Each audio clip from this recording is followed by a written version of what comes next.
건축계획 국가직 9급 2021년 4월 17일 시행 문제 풀어보도록 하겠습니다.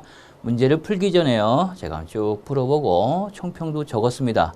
여러분이 받으실 총평 같은 경우는 꼭 한번 읽어보시고요.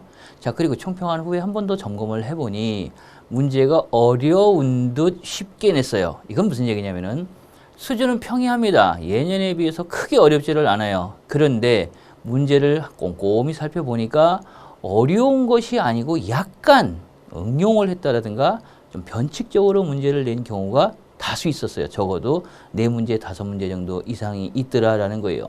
자, 그럼 우리가 강의를 들었다면 강의 들은 부분에서 깊이 있게 이야기를 하지 않았는데 비슷한 게 나왔다라고 할 경우에는 차분하게 읽어가지고 예를 들어 문제를 20문제를 푼 후에 한 번 더 점검을 하면서 풀어보면은 확신을 갖지 못했던 문제를 확신을 가질 수 있다라는 거예요. 해답을 찾을 수 있다라는 그런 유형으로 냈습니다. 어려운 듯 어렵지 않은 평이한 수준이지만은 그 평이함 속에서 약간은 난이도가 있는 좀 변칙적이고 응용된 문제를 냈습니다. 그 부분들은 설명을 하면서 찝어주기로 하겠습니다. 자, 1번부터 보기로 하겠습니다. 문제 1번. 호텔 건축 계획에 대한 설명으로 옳지 않은 것을 냈어요. 이번 회차의 문제 같은 경우 이번 문제는요. 옳은 것은 옳지 않은 것은 이거 분명히 읽어야 됩니다. 여러분이 그냥 대부분 문제 20문제라면은 옳지 않은 것을 고르시오라는 문제가 18문제까지 나오는데 그런 부분들을 잘 유의하지 않게 되면 예를 들어 옳지 않은 것을 찾아라라고 했는데 옳은 것은 턱 하고 답을 쓰게 되면은 난감한 상황이 발생이 됩니다. 그래서 옳지 않은 것을 고르시오라고 했어요. 호텔 건축입니다. 1번. 직원용 출입구는 관리상 가급적 여러 개를 설치한다 라고 나왔어요. 1번부터 문제는 쉽게 줬어요. 일단은요. 직원용 출입구가 되든 아니면은 손님의 출입구가 되든 여러 개를 두는 경우 혹시 보셨나요? 여러분들이 모든 건축물 우리가 보고 그 다음에 이용하는 모든 건축물을 한번 생각을 해보세요. 출입구가 여러 개 있는 게 과연 몇 개나 있냐라는 거예요. 출입구가 여러 개 있다는 것은 그만큼 여러 개소에서 진입할 수 있게끔 그렇게 액세스할 수 있게끔 주는데 그런 건축물이 많은가요? 거의 없습니다. 거의 없어요. 아주 특수한 상황 아닌다면 예를 들어 시장이라든가 이런 경우에는 입구를 많이 둬야 되겠죠. 근데 그 이외에는 통제를 해야 되겠다. 건물이 외부와 내부로 건물로 구성이 된다라고 할 때는 현관을 만들어 주게 됩니다. 그럼 현관을 들어갈 때 현관이 많으면 많을수록 통제하기가 어려워요. 그러다 보니까 통제하기도 어렵고 공간을 효율적으로 활용하기도 상당히 어렵습니다. 이 경우 직원용 출입구, 특히 직원용 출입구라고 했어요. 직원용 출입구는 관리상 가급적 여러 개를 설치해봤자 무슨 의미가 있겠어요. 손님이 더 많아요. 손님의 출입구는 한 개서 두고 직원용 출입구는 10개를 뒀다 의미 없잖아요. 직원용 출입구는 가급적이면은 출입에 대한 통제도 할 뿐만이 아니라 관리 또는 효율, 관리 효율이죠. 관리에 대한 효율상으로 볼 때라든가 또는 직원이 이용할 때 편리함만 가지면 되는 겁니다. 직원이 또는 관계자들이 출입하는 출입구는 1개소면 됩니다. 1개소에서 효율적으로 관리하면 그걸로 끝나는 거예요. 자, 그래서 답은 그냥 그대로 1번입니다. 사실상 굉장히 쉬운 문제예요. 근데 호텔 건축할 때 직원용 출입구 우리가 안 배웠잖아 라고 하면 저는 할 말이 없고요. 안 배웠어도 여기 안 배운 거 많이 났어요. 생각해보면 쉽게 우리 이해할 수 있다. 우리 수업하면서 항상 강조를 했습니다. 두 번째는 객실은 차음상 엘리베이터 샤프트와 거리를 두어 배치를 하는 게 좋겠다. 손님이 이용하는 객실이에요. 호텔이니까. 엘리베이터가 자꾸 퉁띵띵띵띵 하고 열리면 시끄러우니까 이거 맞는 내용이네요. 숙박고객과 연예고객의 출입구는 분리하면 좋겠죠. 예를 들어 손님용 또는 숙박고객의 출입구는 여러 개 한다. 아닙니다. 이것도요. 월품 검수용 출입구는 검사 관리상 한 개소로 하면 됩니다. 출입구는요. 한 개소면 됩니다. 용도에 따라서 한 개소씩만 두면 됩니다. 따라서 답은 1번이에요. 자, 이 문제는 난이도 중하급이에요. 완전 하는 아니고 중하. 1번 문제였고요. 2번 문제, 사무소 건축 계획에서 승강기 조닝에 대한 설명으로 옳지 않은 것은 했어요.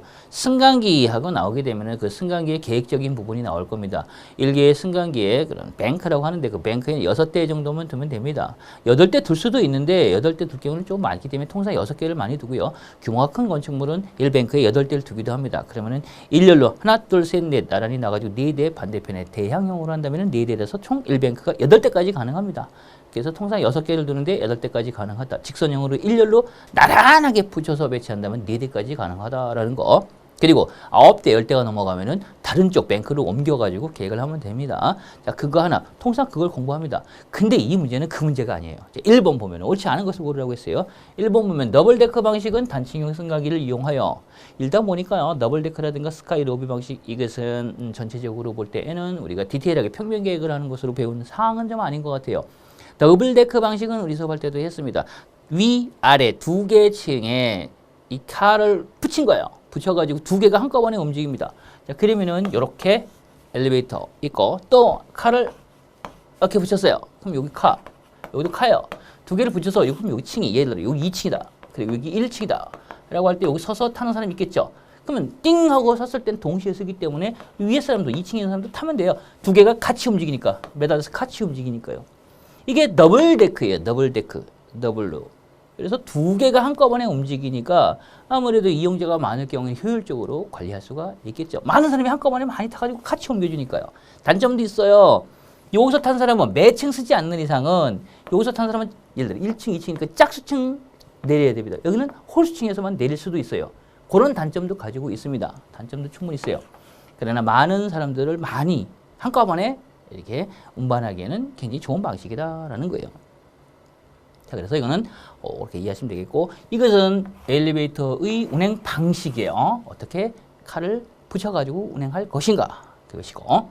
더블데크 방식은 단층형의 승강기, 이거 벌써 틀렸네요. 이것은요, 단층형이 아니고 복층형이잖아요. 위, 아래 두 개니까 복층형.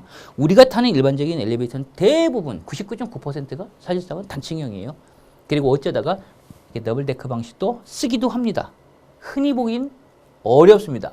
우리나라의 숫자를 세도 많지 않습니다. 몇 개 안 돼요. 그냥 방식에 대한 문제니까요. 자, 틀린 것은 예요. 다른 건 사실 안 읽어도 됩니다. 이런 더블데크 방식 같은 경우에는 복합 용도의 초고층에도 적합할 수 있습니다. 한꺼번에 빨리 올려주려고 해서요. 두 번째는 스카이 로비 방식은 스카이 로비라 그랬어요. 이거 우리가 잘 이해를 해야 합니다. 높은 빌딩이 있어요. 이렇게 높은 빌딩. 그리고 이 아랫부분에는 상업적인 용도로 사용하고, 예를 들어 이 윗부분에는 주거로 사용한다라든가 아니면 뭐 다른 그런 오피스텔 용도로 사용할 수도 있겠죠. 이럴 때 아랫부분에 엘리베이터가 운행을 해서 꼭대기까지 가지 않게 하고 여기서 한번 쉽니다. 그리고 갈아타는 거예요, 엘리베이터를.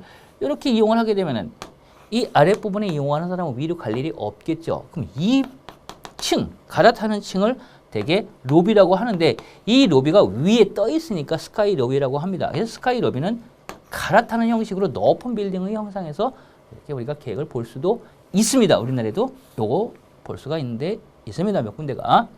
스카이 로비 방식은 초고속 셔틀, 초고속으로 요 셔틀을 옮겨주는 방식. 위쪽에. 그다음에 세 번째는 승강기 조닝은 수송 시간의 단축이라든가 유효 면적 증가에 이점이 있더라. 조닝을 하지 않는다 또는 한다, 이걸 구별하면 되는 거죠. 조닝이라는 것은 바운더리를 엮어가지고 요 안에다가 승강기니까 승강기를 묶어 놓는 거예요. 근데 조닝을 하지 않고 이 승강기 한 대를 여기저기 막 뿌려놨어요. 흩어지게 되면은 그 흩어진 공간 사이에서 뭐 통로도 필요하고 홀도 필요하잖아요. 그런 공간을 효율적으로 활용할 수 없어요. 집약실을 쭉 묶어놔야 돼요. 어느 강의실인데 강의실에 책상이 30개가 있어요. 그리고 학생들은 10명밖에 없어요. 10명이 앞쪽에 다 모여있으면 뒤쪽에는 여유 공간이 생긴단 말이에요. 그런데 10명이 들어오는데 30개 책상에서 듬성듬성 앉았어요. 그럼 문딱 열어보면 내가 어디 앉을지 고민을 하게 되겠죠. 전철을 탔어요. 7인 좌석이 있어요. 예를 들어. 한 사람이 이렇게 똑똑 떨어져 있으면 고민을 합니다. 우리 고민하잖아요. 야, 저 사이에 앉을까, 저 사이에 앉을까 고민을 한다라는 거죠. 근데 7자리에 3명이 1, 2, 3 딱 붙어 앉았고 4자리가 비어 있어요. 여유롭죠? 마음이 여유롭잖아요. 그냥 4자리 아무거나 끝에 가서 하면 되잖아요. 그런 공간의 여유를 느낄 수가 있다는 거예요. 실제로 좌석의 변화는 없지만 좌석 수예요. 대신에 이런 승강기 조닝 같은 경우에는 통로 공간이라든가 또는 엘리베이터 홀 같은 거를 줄일 수가 있기 때문에 훨씬 더 조닝을 잘 하게 되면은 수송 시간도 단축이 되고 유효 면적도 늘릴 수가 있습니다. 네 번째, 컨벤셔널 방식은 여러 층으로 구성된 L존을 L뱅크의 승강기가 서비스하는 형식이다라고 했어요. 우리가 존이라고 하는 것은 영역이라는 그런 뜻이고, 이렇게 이만큼의 영역을 나누고 여기에다 이렇게 뱅크를 놨어요. 그리고 예를 들어서 4대를 놨다. 그럴 때 여기 뱅크고 여기 존이에요. 여기 조닝. 그렇죠?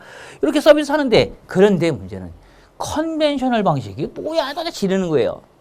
컨벤셔널 방식 배운 것 같기도 하고 안 배운 것 같기도 하고 들어보기도 하고 안 들어보기도 하고 뭐 이럴 수가 있습니다. 극장 할 때는 컨벤셔널 방식이 나와요. 자, 이제 컨벤셔널이라는 것은 우리가 보편적인 또는 구시대의 구태적인 또는 늘상 봐왔던 그런 관습적인 결국은 뭐예요? 재래식이에요. 이거 여러분들이 엘리베이터 탈 때 항상 보는 게 얘예요. 이렇게 갔더니 이쪽에 짝수, 이쪽에 홀수. 그러면 짝수 쪽에 기다려서 올라간다. 근데 거기 1, 2, 3, 4, 반대편에 1, 2, 3, 4. 4개는 홀수층, 그 다음에 이쪽 4개는 짝수층이 올라온다. 그리고 엘리베이터 홀이 있죠. 그게 그냥 컨벤셔널 방식이다라는 거예요. 보편적 방식입니다. 근데 이거를 컨벤셔널 방식으로 우리가 엘리베이터를 계획한다라는 말은 안 합니다. 늘상 해오는 거니까요. 쉬워요. 그런데 어렵게 느껴지는 것은 이런 용어들에 대한 문제, 요거 때문에. 더블데크 방식 같은 경우에 우리 수업 시간에 다 이미 이야기를 했기 때문에 설마 이거를 혹시라도 문제 보신 분은 틀리지는 않을 것이고 공부하시는 분들은 용어에 대한 부분들 잘 정리를 해둘 필요가 있더라라는 거예요. 이제 이런 부분이 살짝 응용한 거예요. 살짝. 자, 2번 문제 옳지 않은 것은 1번이었고요. 3번 문제 보기로 할게요. 연립주택 분류 중에서 중정형 주택, 파티오하우스. 이제 파티오하우스라는 말도 씁니다. 그래서 중정형 주택이고 설명으로 옳지 않은 것은 1. 아트리움 하우스라고도 합니다. 아트리움. 중정형 생각을 해보세요. 중정형 생각을 해보게 되면은 이렇게 가운데 정원이 있는 거예요. 이거 정원이에요. 정원이에요. 그리고 들어와서 여기로 가고 여기로 가고 여기로 가면 되겠다라는 거예요. 이렇게 박아둔 거예요. 건물이 하나로 계획될 수도 있고 여러 개 계획돼서 중정 둘 수도 있습니다. 그럼 여기를 공간으로 쓰는 거예요. 공간으로 쓰겠죠. 이런 형식으로 갈 수도 있습니다. 이건 개별 정원, 개별 중정이 되겠고요. 이건 통합된 정원이 되겠죠. 그래서 아트리움 하우스예요. 아트리움을 두고 요 부분이 아트리움, 중정 또는 파티오. 또 맞네요. 두 번째, 내부 세대의 좋지 않은 채광을 극복하기 위해서 일부 세대들을 2층으로 구성할 수도 있다. 문제 낸 분이 어떤 의도로 내는지 모르겠는데 조금 혼란스러워요. 2층이 됐든 3층이 됐든 이건 중요한 게 아니에요. 층은 상관없어요. 이거는요. 자, 여기에서 하나, 둘, 세 동을 이렇게 나눠놨어요. 그래서 여기다 다시 그려볼게요. 한 동, 이게 맨 앞에 거, 그 다음에 뒤에 거, 그 다음에 그 뒤에 거. 이런 식으로 배치를 했다. 예를 들어서. 얘만 한 줄 있는 게 아니에요. 이 뒤에도 만약에 또 이렇게 있다, 또 이렇게 있다, 또 이렇게 있다라고 했어요. 얘도 4층, 얘도 4층, 얘도 4층이고, 얘들 여기 다 4층이라고 생각을 해볼 때, 여기가 남쪽이면은 이 앞에 4층짜리가 쭉 햇볕에 가려가지고 이 뒤쪽에 1층이나 2층에 햇빛이 안 들어올 수도 있습니다. 그쵸? 그래서 여기는 A열, 여기 B열, 뒤에 또 있다 C열이 있을 때 남쪽 같은 경우에는 2층으로 계획하고, 그죠? 남쪽에 있는 맨 앞동 A열은. 그 다음 B열 같은 경우는 3층으로 계획을 하고, C열 같은 경우는 4층으로 계획을 하게 되면은, 그러면은 햇빛이 잘 들 수가 있겠죠? 어떤 경우에는 이쪽이 남쪽이다. 이쪽이 남쪽이에요. 그래서 동쪽에 해가 떠서 이렇게 가서 서쪽으로 칩니다. 걔는 동남향으로 이렇게 보고 있다라고 할 때, 이때 요 4층으로 계획하면 여기에 중정에 빛이 안 들어요. 여기에도 주택이 거실이 있다 또는 침실이 있다 할 때 안 들어요. 그럼 여기는 4층으로 하되 층을 낮춰가지고 요 부분은 2층으로만 계획할 수도 있겠죠. 같은 건물이지만 높이가 여기는 4층 높이, 여기는 2층 높이로 해서 단형으로 지게 만들 수도 있겠죠. 이렇게 요 내부에 빛이 들지 않다, 채광이 잘 안 된다라고 할 때는 일부 세대를 2층으로 낮춰가지고 빛이 들어오게 할 수도 있다라는 거예요. 이게 그 의미입니다. 우리는 사실 수업할 때 이야기했어요. 분명히 했고.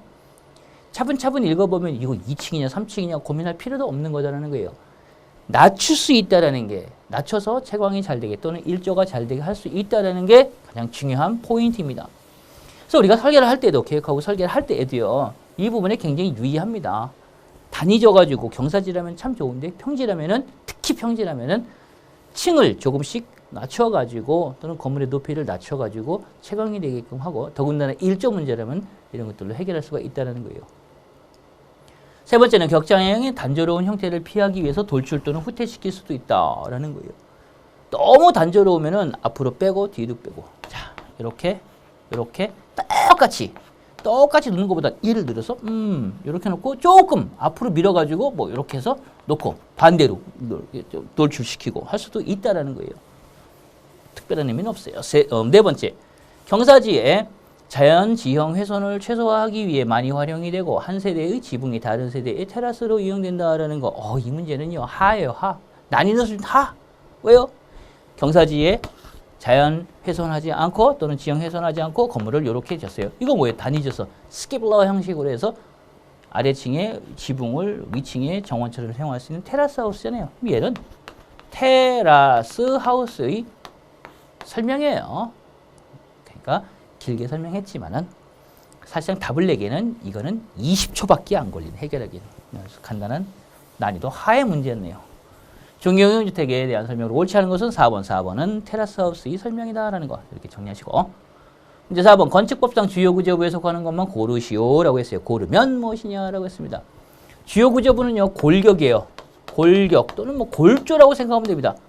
구조라고 해가지고 우리가 배우는 구조 과목에서 이 구조가 아닙니다. 그런 식으로 생각하는 게 아니고 이거는 법상에서의 건축법상 주요 구조부가 하는 역할 같은 경우는 그 골격이 잘 유지돼서 혹시라도 지진이라든가 화재가 나서 건물에 위험이 닥쳤을 때 사람들이 다치지 않아야 되는 건물이 단단하게 버티고 있어야 되는 그 구조 부분을 주요 구조부라고 하는 거예요. 사람의 피해를 주면 안 됩니다. 기둥이 지진이 나서 탁 넘어지는데 하필이면 그 옆에서 있다 사람 머리에 맞았어요. 사람이 사망을 했습니다. 이럴 수 있겠죠. 그런데 맨 아래층 지하 3층이다. 근데 지하 3층에 있었어요. 지진이 났어요.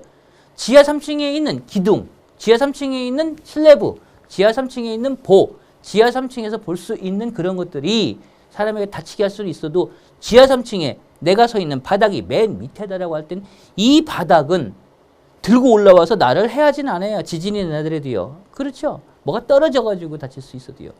따라서 건축물의 최하층의 바닥은 해당이 안 됩니다. 주요 구조부에. 중요한 구조부임에도 불구하고 건축법상에서 주요 구조부에는 해당이 되지 않는다는 거예요. 그래서 최하층 바닥은 해당이 안 됩니다. 일단 얘는 아니에요. 얘는 아니고. 그리고 골격이기 때문에 또는 골조이기 때문에 건물이 잘 버텨야 됩니다. 버티기 위해서는 벽이 있는데 그 벽이 구조적인 역할, 내력적인 역할, 내력벽의 역할을 해야 됩니다. 따라서 내력벽은 해당이 됩니다. 되겠죠? 이건 오케이예요. 내력벽이 되겠죠. 그런데 벽만 가지면 되나요? 우리가 통상 건축물을 올라가는 과정에서 철근 콘크리트와 철골 구조하고 조금씩 철근을 배근하는 방법이 이제 순서가 좀 틀리기는 하는데 어쨌든 그래도 뭐 같다라고 치고 벽을 이렇게 만들었으면은 벽만 있는 게 아니라 중간에 기둥이 이렇게 있겠죠. 그러면 이 기둥도 역할을 하겠죠. 무슨 역할? 주요 구조부 역할을 해요. 그런데 사이에 살짝 조그만 기둥들을 하나 박아놨어요. 그리고 이쪽에도 조그만 기둥, 장시적인 기둥이라든가 사이 기둥을 해서 웬만한 힘들은 얘가 다 버텨주고요. 내력적인 역할은 내력 기둥 역할을 하는데 구조 기둥을 역할을 하는데 이런 것들은 그런 역할은 아니다라고 할 때는 이 사잇 기둥은 사이에 있는 사잇 기둥은 주요 구조부가 아니에요. 이거 여기는 없지만 알아두자라는 거예요. 생각을 해보자라는 거예요. 그래서 기둥이라든가 그 다음에 내력벽 벽도 그냥 간막이 벽이 있으면 간막이 벽이라든가 이런 것들은 해당은 안 됩니다. 그렇죠? 그래서 내력벽은 해당이 되는 거예요. 보가 이렇게 걸쳐 있습니다. 이쪽에도 보가 걸쳐 있어요. 보 걸쳐 있는데 이런 보 또는 큰 보 같은 경우에는 주요 구조보가 되겠죠. 골격이 되니까. 근데 사이에 들어가는 작은 보들 같은 경우에는 이것도 해당이 안 됩니다. 주요한 그런 내력은 보에서 큰 보에서 다 잡아주니까. 따라서 작은 보도 해당이 안 돼요. 얘도 해당이 안 됩니다. 그리고 계단 한번 볼까요? 계단을 올라가는데 내가 나무 계단이 있어요. 그 나무 계단 힘을 받나요? 못 받잖아요. 그렇죠? 그래서 주로 사용하는 계단은 사람들이 많이 사용하는 계단이기 때문에 주로 사용하는 계단은 피난을 하기 위해서 내려와야 되는 관계로서 구조체 자체에 큰 역할을 하지 않더라도 피난적인 역할을 하기 때문에 주요 구조부에 해당이 됩니다. 이때는요. 이때는. 그래서 주계단도 해당이 된다. 주계단에 해당이 되는 거예요. 그리고 이제 지붕틀을 볼게요. 최하층 바닥은 해당이 안 되지만 각 층의 바닥은 해당이 돼요. 그리고 쭈르륵 올라서 맨 위층이다라고 할 때 맨 위에 이제 뭐가 올라져요? 지붕이 이렇게 올라가겠죠. 지붕이 올라가는데 이 지붕을 떠받치는 틀이 있어야 됩니다. 이게 지붕 틀이에요. 뼈대가 있어야 되겠죠. 지붕 틀 여기에 있는 조그만 예를 들어 부재 같은 게 있다. 이것은 문제가 안 되는데 이 틀이 무너지게 되면 얘가 무너지게 되면 지붕이 폭삭 가라앉기 때문에 지붕 틀의 역할은 굉장히 중요하다는 거예요. 따라서 지붕 틀은 해당이 됩니다. 그리고 계단 중에서 5개 계단은 어떠냐라는 거예요. 화재가 났을 때라든가 또는 지진이 났을 때 물론 5개 계단으로 피난할 수 있는데 주계단이 있기 때문에 주계단은 피난을 할 수가 있으니까 주계단은 인정 주요 구조부로. 그러나 5개 계단은 굳이 얘까지 주요 구조부를 할 것이냐 인정해 주지 않습니다. 따라서 주요 구조부에 속하지 않습니다. 그러면은 기역, 디귿, 리을이니까 쭉 찾아보면 기역, 디귿, 리을이 주요 구조부에 포함이 됩니다. 여기는 안 나왔지만 예를 들어서 기초는 주요 구조부에 해당이 안 됩니다. 안 돼요. 건축법상에서의 주요 구조부에 해당이 되지 않습니다. 답은 2번이 되겠죠. 내력벽이라든가 지붕틀이라든가 최하층이 아니죠. 주계단 얘는 주요 구조부에 해당이 되고 그다음에 건축법상에서 주요 구조부에 나머지는 해당이 되지 않는다는 거. 골라내면 답은 이에요. 에듀윌 유료 회원만의 특별한 서비스.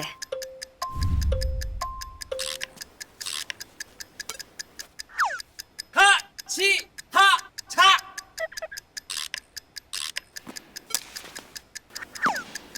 하치하차 정답! 같이 하자 친구야 에듀윌 유료 회원!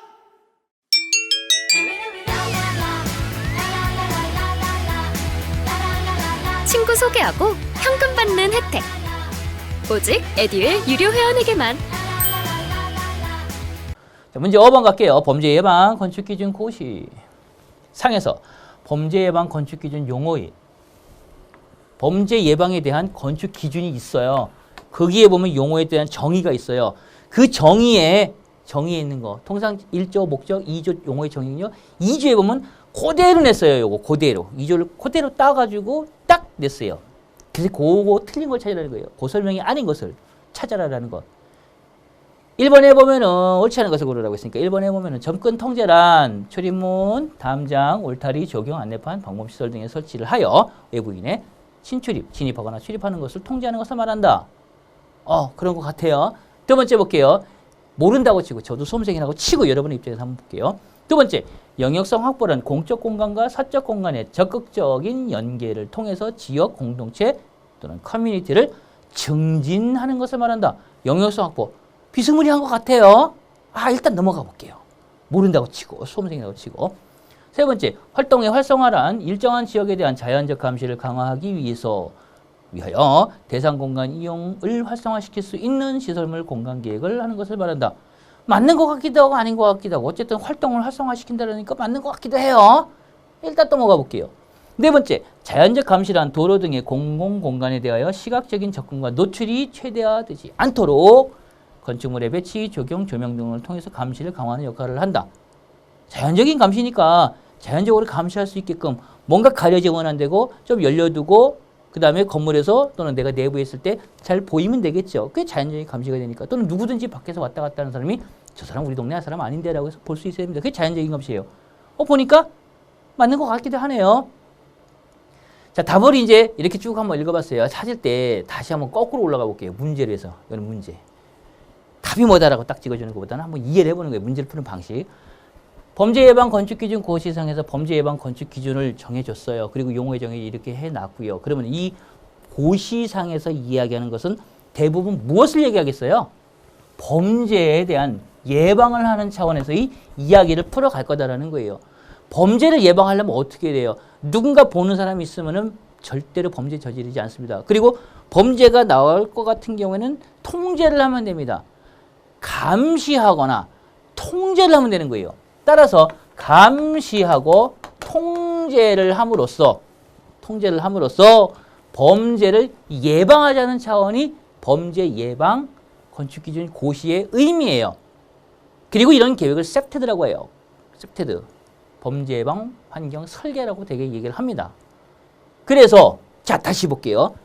접근 통제란 출입문, 담장 이런 것들을 둬가지고 못 들어오게 하는 거다. 일단 막고 방범시설 등을 설치해서 외부인을 출입을 감시할 수도 있고 통제한다. 여기 들어있어요. 통제. 두 번째 볼게요. 영역성 확보란 이렇게 영역을 두는 거예요. 공적 공간과 사적 공간의 적극적 연계를 통해서 지역 공동체 커뮤니티를 증진한다 했어요. 감시나 통제가 있어요, 없어요? 없잖아요. 얘는 딴소리 하는 거예요, 지금. 설명 자체가 딴소리예요. 반드시 여기에는 감시할 수 있거나 통제할 수 있는 이야기가 들어가야 됩니다. 근데 그거 없죠? 따라서 얘가 잘못된 설명이 아니라 관계없는 설명이에요. 얘를 잘못 설명하기도 했지만은 이 설명은 얘 영역성 확보라는 설명하고는 관계가 없는 거예요. 세 번째, 활동의 활성화란 일정한 지역에 대한 자연적 감시. 있네요, 감시. 그렇죠? 감시를 강화하기 위하여 대상 공간에 이용을 활성화시킬 수 있는 어쨌든 감시하면서 이용을 활성화시키자는 그런 의미, 그런 범죄가 줄어들 것이다라는 거예요. 있어요, 이것도. 네 번째, 자연적 감시란 도로 등의 공공공간에 대해 시각적인 접근, 시각적으로 보이잖아요. 자꾸 오네 이런 것들.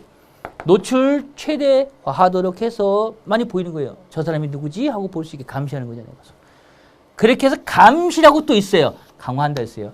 자, 보세요. 감시 있죠? 통제 있죠? 다 있죠? 근데 얘는 그러면 하나도 없어요. 그죠? 뭐하러? 맞는 얘기예요. 아주 좋은 얘기예요. 그러나 뭐하러 이걸 여기다가 뜻 갖다 놓겠어요. 답은 그래서 영역수 확보라는 것은 이 이야기를 하지 않는다라는 거예요. 얘가 답이다라는 거예요. 이렇게 찾아갈 수 있다는 거예요. 하나하나를 잘 모르더라도 이 범죄 예방, 셉테드 설계가 의미하는 게 뭔가라고 볼 때는 감시하거나 통제한다. 외부로부터 오는 사람들이 범죄를 저질 수 있으니까 범죄를 좀 감시하자는 의미라면은 금방 답을 찾을 수가 있어요. 난이도 상이에요, 이건. 딱 정확히 말해서는 상 중에서도 사실상 우리가 저 기준고시를 세밀하게 안 배우기 때문에 최상이나 다름없음에도 불구하고 한 번 더 이 법이, 이 기준이 왜 정하고 있느냐라는 생각을 해볼 때에는 문제는 하루 내려가게 돼요. 최상에서요. 최하로 내려가게 된다는 얘기예요. 혹시라도 이런 유사한 문제가 나오게 되면은 한 번 정도 어렵다라고 할 때는 다시 의미를 생각을 해보면은 아주 간단하게 풀 수가 있습니다. 영역성 확보라는 것은요, 여기 있네요. 일반인이 자유롭게 이용할 수 있어야 됩니다. 일단에는. 그런데 영역을 표시해 주는 거예요. 가상의 영역. 울타리를 막 돌 수도 있고요. 천천히 돌 수도 있고요. 나무 같은 걸 몇 개 돌 수도 있습니다. 가상의 영역으로 조경이라든가 조명 같은 거 두고 어둠침침한 데를 갖다가 밝게 비치는 조명을 둔다는 거예요. 그렇게 조형물이라든가 표지판, 보도, 울타리 등을 만들어서 영역을 표시한 권역이 영역성이에요. 영역성 확보예요. 참 영역성 확보.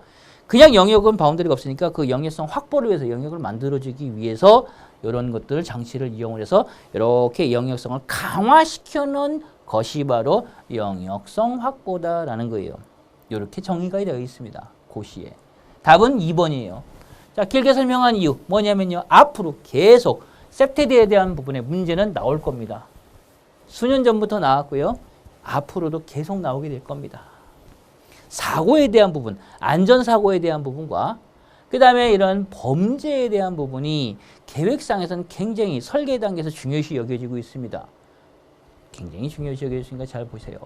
자, 5번 문제였고요. 자, 6번 문제 보도록 하겠습니다. 6번 문제고요. 박물관 건축 계획에서 배치 유형에 대한 설명으로 옳은 것은, 자, 옳은 것은이라고 했어요. 옳은 것을 찾으시오라고 했네요. 자, 그리고 유의할 것은 평면이 아니라 배치 유형에 대한 거예요. 배치 유형. 평면의 유형이냐 또는 평면 계획에 대한 사항이냐 또는 평면 형식에 대한 사항이냐 또는 배치 사항이냐 또는 배치 유형이냐 배치 형식이냐에 따라서 문제가 달라질 수가 있어요. 그래서 이거는 배치 유형에 대한 설명이에요. 배치 유형. 배치 유형을 간단히 보면 이 문제를 풀기 전에요. 생각을 해봅니다.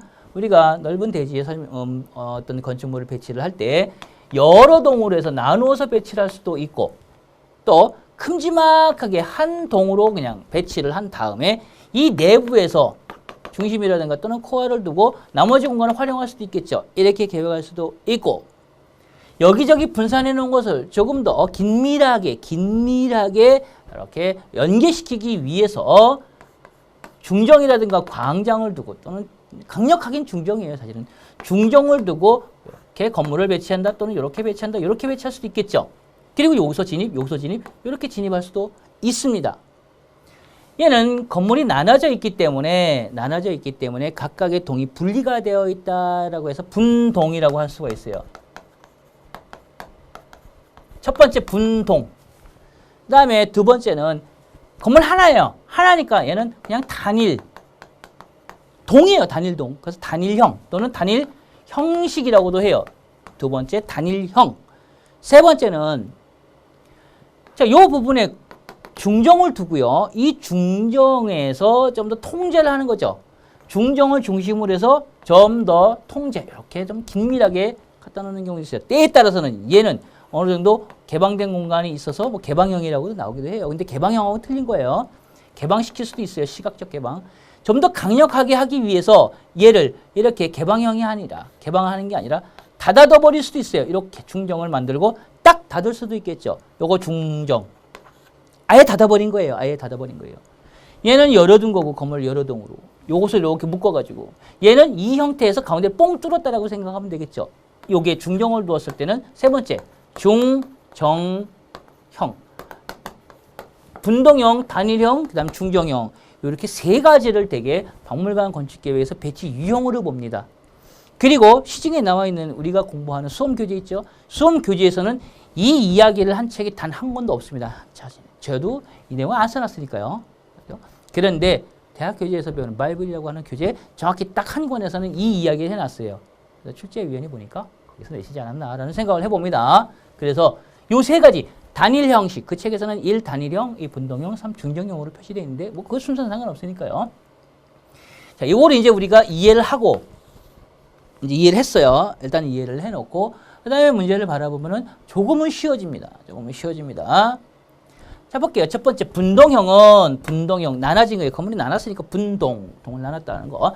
단일 건축물 내 크고, 근데 주니까 보니까 단일 건축이라고 했어요. 단일 건축물이라고 했으면은 분동형하고 말이 배치가 돼요. 말이 안 맞는 거예요.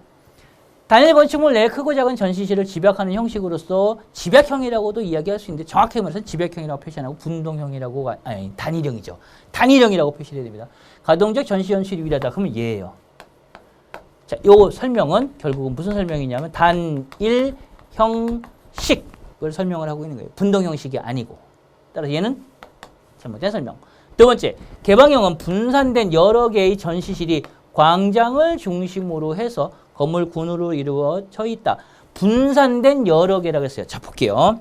그러면 요것이 이제 중정형을 이야기를 하냐? 아니면은 지금 중정형이 없어요. 광장이 있어요. 광장. 광장이랬어요. 정확히 정원을 가진 게 아니라 좀 더 널쩍한 광장이라고 했으니까 그 광장을 두고 그 다음에 건물을 분산시켰어요. 그럼 분산시킨 게 뭐예요? 분동이에요, 바로. 예.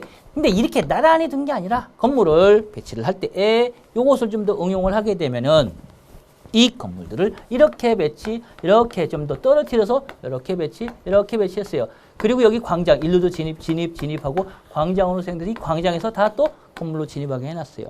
이렇게 할 수도 있겠죠. 그럴 때 A동, B동, C동, D동을 분산시켜놨기 때문에 집약하지 않았기 때문에 얘가 분동형이에요. 이렇게 계획할 수도 있다는 거예요. 나란히 할 수도 있고 광장을 두고 둘를 수도 있다는 거예요. 따라서 이것은 우리가 분동형식의 설명으로 분동형으로 볼 수가 있어요. 개방형이라는 말은 없습니다. 우리 박물관 건축 계획에서 배치 유형 자체에서 개방형이라는 말을 쓰지 않는다라는 거예요. 그다음 세 번째, 중정형은 중정을 중심으로, 중정형이니까 중정이 들어있겠죠? 중정을 중심으로 해서 전시실을 배치한 겁니다. 중정을 중심으로 해서 완전히 닫아둘 수 있고요. 어느 정도는 조금씩 개방감 있게 열어둘 수 있어요. 요걸로 해서 여기에는 개방형과 폐쇄형이 있는데 중정을 중심으로 해서 약간 개방된 개방형 또는 중정을 중심으로 해서 완전히 폐쇄된 형으로 나눌 수도 있습니다. 따라서 요 위에 있는 거 개방형과 또 아래에 있는 폐쇄형은 중정형에서 일부 어떻게 배치를 하냐에 따라 조금 다른 이야기를 할 때는 쓸 수가 있어요. 그러나 배치 유형에서 별도로 분류하고 있지는 않다라는 거예요. 중정을 중심으로 해서 전시를 배치하고 실내외의 전시 공간을 유기적으로 연계해서 연계성도 좋다, 유리하다라는 거. 이건 흠잡을 데가 없네요. 따라서 답은 예, 이건 맞는 거예요. 그다음 네 번째 볼게요. 폐쇄형은 분산된 여러 개의 전시실이 분산된 분동형이죠.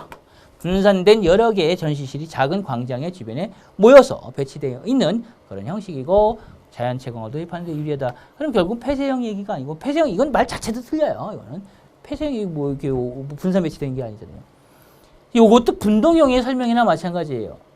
따라서 분동형의 설명, 분동형의 설명이고 이 광장을 빼버리고 예를 들어서 광장을 빼버리고 여기 중정으로 바꾸면 중정형 설명이 되는 거예요. 이번에는. 그래서 이건 답은 3번이에요. 옳게 표현된 거.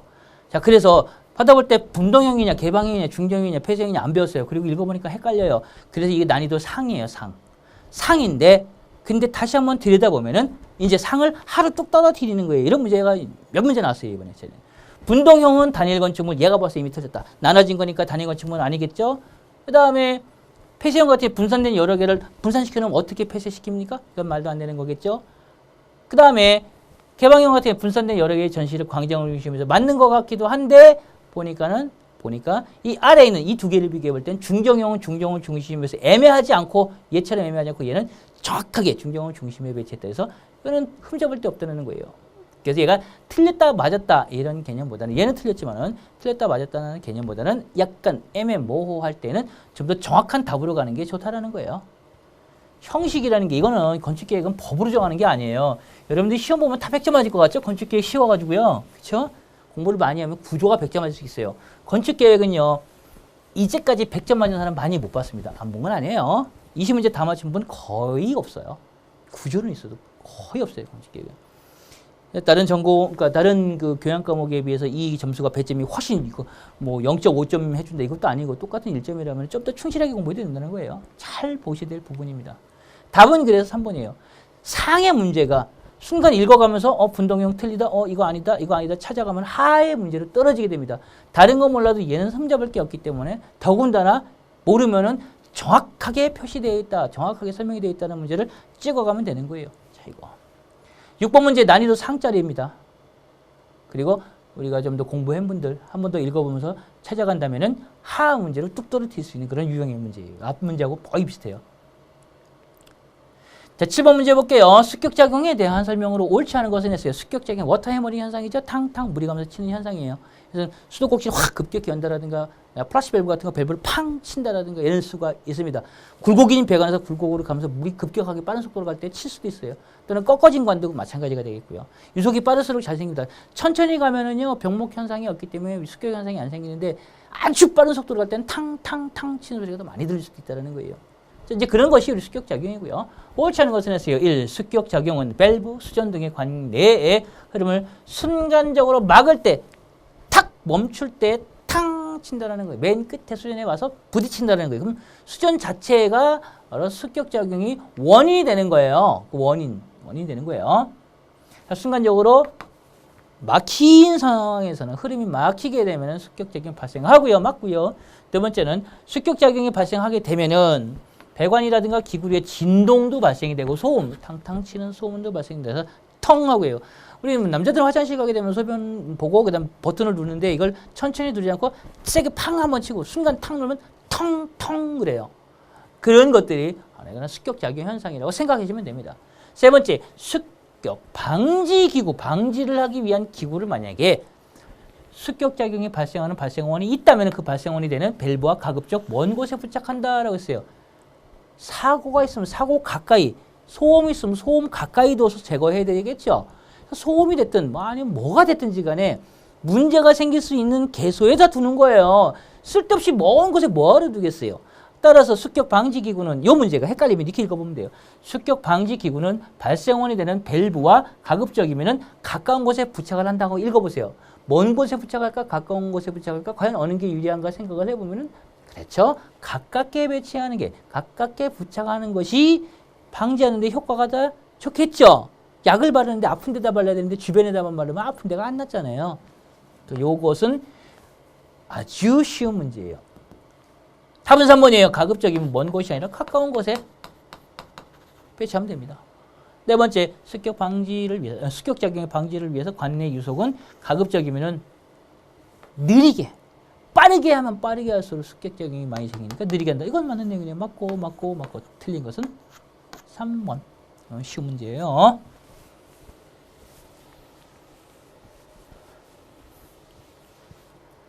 자, 8번 문제 볼게요. 신재생 에너지에 대한 설명으로 옳지 않은 것은 했어요. 신재생 에너지.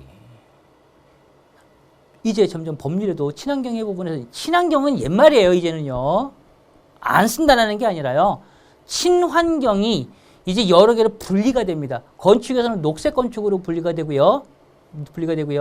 그 다음에 공산품이라든가 이런 것들, 또 건축에 관련된 자재 같은 것들은 녹색 건축이 아니잖아요. 그거는요. 그래서 에너지 효율 등급으로 됩니다. 그래서 우리 냉장고 무슨 1, 2, 3, 4, 5단계 이렇게 있잖아요. 그런 것들. 녹색 건축물로 가면은 녹색 건축물로 해서 인증을 받게 되면은 최우수도 있고요. 그다음에 불량도 있어요. 물론 그래서 1, 2, 3, 4등급, 그린 1, 2, 3, 4등급까지 있어요. 그런 것들. 건물의 에너지 효율 등급은 5등급까지 또 있잖아요. 그런 것들도 있습니다. 신재생 에너지도 있다가 이게 없어졌는지 기억이 안 나는데 2012년 그 이전에는 있었어요. 근데 신재생 에너지에 대해서 이 부분 이제 처음 생겨날 때도 저탄소 녹색 성장에서 제로 에너지를 이야기를 할 때 신재생 에너지를 사용하면 좋겠다. 그래서 인정을 해주겠다. 신재생 에너지를 사용하게 되면 그만큼 에너지 효율이 좋아져가지고 뭐 비용을 절약할 수 있다 해서 10%를 줄이니 20%를 줄이니 막 이런 얘기를 했어요. 그것만 효율적으로 그것만 증명을 하게 되면 등급을 준다라고 그렇게 해가지고 했었어요. 이것도 5등급인가 있었어요. 이것도. 자, 그래서 나눠본다면은 신에너지, 지금 신재생이니까 신에너지하고 플러스 재생에너지 이 두 개. 새로운, 우리가 볼 수 없었던 새로운 걸 만들어내는 신에너지와 그다음 우리가 있는 것을 재활용해서 사용하는 재생에너지를 합쳐가지고 신재생에너지라고 하는 거예요. 1번에 보면은 재생에너지는 햇빛이나 물과 같은 자연요소가 아닌 재생 가능한 에너지 변화시켜서 사용한다. 햇빛이나 물 같은 자연요소가 사용하지 않으면 어떻게 재생을 하겠어요? 물론 있습니다. 우리가 사용하는 종이를 가져가서 재활용한다라든가 우리가 사용했던 또는 이제는 더 이상 쓸모없는 것들을 모아가지고 나무를 가지고 연료 이렇게 떼가지고 난방을 한다든가 그것도 재생이네요. 재생에너지. 그다음 저 아래는 지열 같은 거 이용하는 것도 재생에너지가 됩니다. 그러면은 햇빛이나 물과 같은 자연요소가 아니고 햇빛이나 물이라든가 바람도 좋아요. 그런 자연적인 에너지도 있어요. 자연적 요소도 있어요. 자연적인 요소를 재생을 잘 해서 효율적으로 활용하자, 변환시켜서 사용하자는 게 재생에너지예요. 왜 재생에너지잖아요. 그렇죠? 쓰레기 같은 거 이렇게 놓게 되면 밑에 오랜 시간 동안 이제 메탄가스가 생기고 가스를 이용하는 거예요. 그것도요. 그것도 하나의 재생에너지예요. 그것도. 새로운 게 아니라. 따라서 햇빛이라든가 물과 같은 자연요소가 아닌 재생 가능한이 아니고 이런 등의 에너지를 이용을 해서 이런 것들을 이용해서 에너지를 변환시키는 것이 재생에너지다라는 거예요. 자, 그래서 옳지 않은 것은 답은 1번이에요. 벌써 이미 틀린 거예요. 이 문제는 굉장히 쉬운 문제예요. 사실상은 상해 문제, 난이도는 상해 문제지만은 신재생 에너지 우리가 잘 배우진 않지만 우리 뭐 수업할 때도 이야기를 하지만은 아주 디테일하게 얘기는 안 해요. 개략적으로 이렇게 이야기하고 넘어가는 부분이지만은 어쨌든 그래도 이야기는 분명히 해요.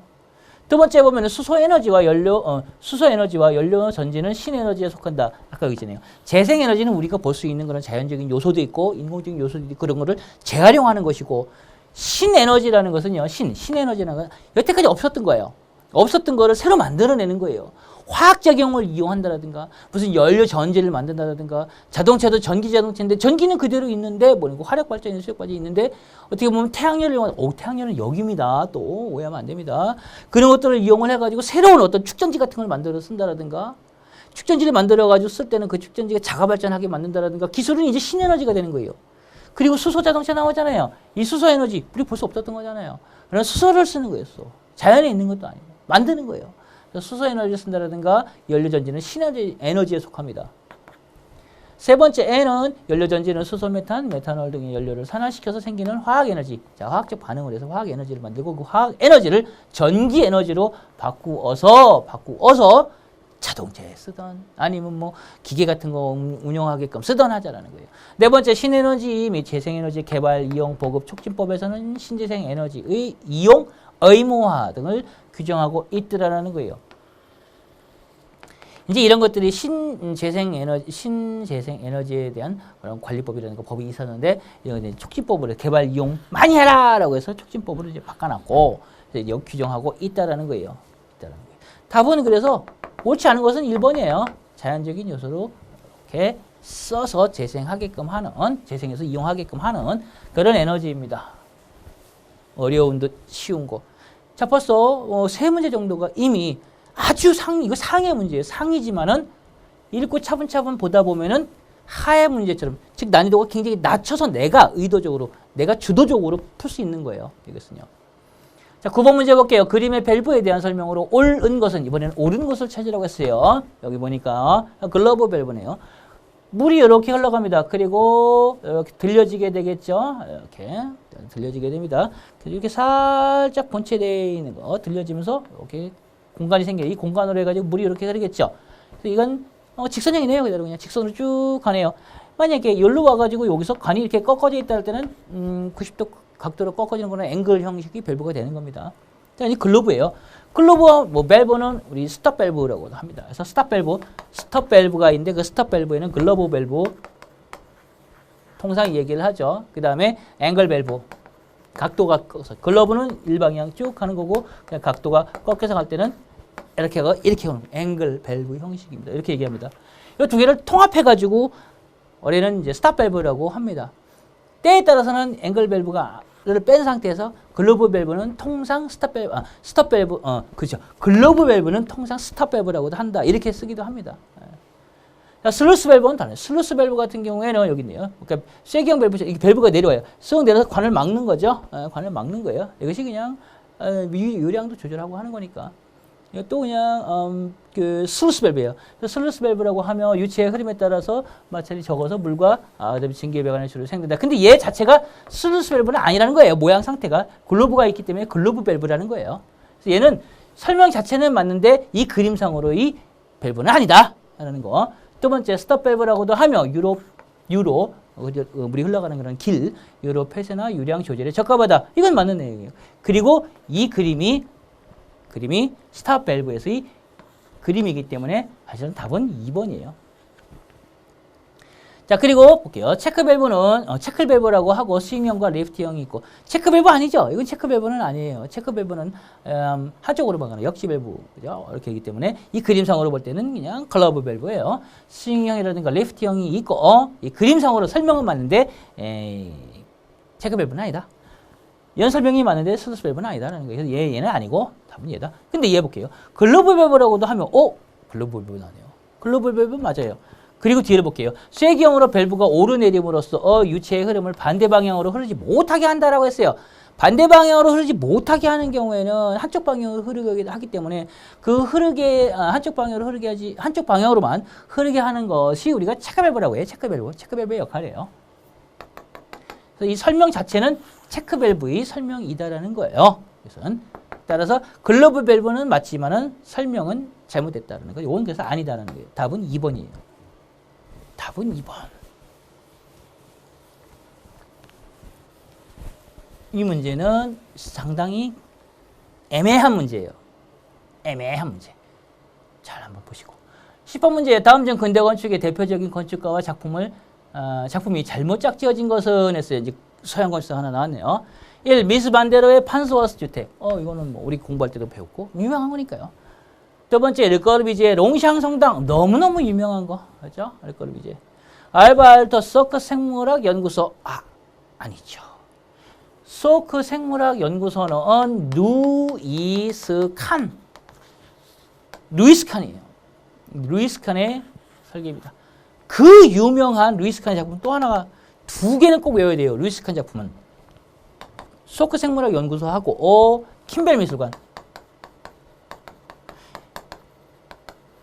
이 두 개 중에 하나 나와요. 루이스 칸 설명이 나올 때는. 그래서 알바알토가 아니다. 잘못 짝지어진 것은 3번이에요. 답은 3번이죠. 발터 그로피우스 또는 월터 그로피우스는 파고스 공장을 설계했죠. 국제주의 건축가. 답은 3번.